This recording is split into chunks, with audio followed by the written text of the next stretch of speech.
স্বাস্থ্য খাতে কাজ করার অভিজ্ঞতা আমাদের মানে আমি পার্সোনালি বলবো আমার কম। গত ১০-১২ দিন আমি যখন বৈষম্যবিরোধী ছাত্র আন্দোলনের পক্ষ থেকে এই আমাদের যে স্বাস্থ্য বিষয়ক কেন্দ্রীয় উপকমিটি করা হলো, তারপর থেকেই আসলে আমি হাসপাতালে রোগীদের তথ্য নিতে, আহতদের খোঁজখবর নিতে দৌড়াদৌড়ি করেছি আমার টিমমেটদের সাথে। এখানে ডক্টর আতাউর রহমান রাজীব আছেন। আমাদের প্রাথমিক যেই ফিলিংটি ছিল সেটি হচ্ছে যে সর্বাঙ্গে ব্যথা, ওষুধ দেব কোথায়।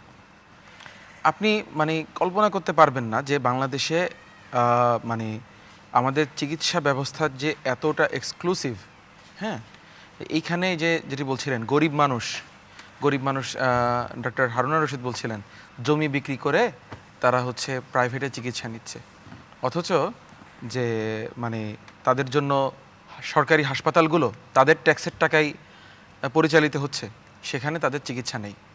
আজকে একটা পেশেন্ট, আমরা এখন 7টা এমন পেশেন্ট নিয়ে কাজ করছি যাদের দেশের বাইরে পাঠানো জরুরি, এবং আমাদের স্বাস্থ্য উপদেষ্টা নূরজাহান ম্যামের উনি আমাদেরকে আশ্বস্ত করেন, তিনি একটা মিটিং করেছিলেন আমাদের বিভিন্ন ওষুধ কোম্পানির মালিকদের সাথে করে।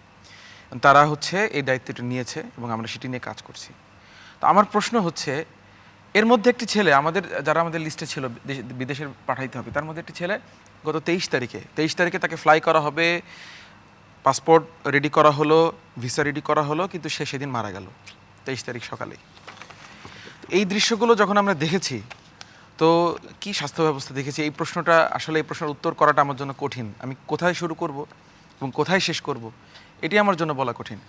এর উপর চিকিৎসকদের যে নোংরা রাজনীতি, যারা বিগত 15 বছর ধরে এই ফ্যাসিবাদকে সার্ভ করে এসেছেন, হ্যাঁ, স্বাধীনতা চিকিৎসক পরিষদ নামে একটি সংগঠন কর্মকাণ্ড আমরা দেখেছি, এখনও দেখছি।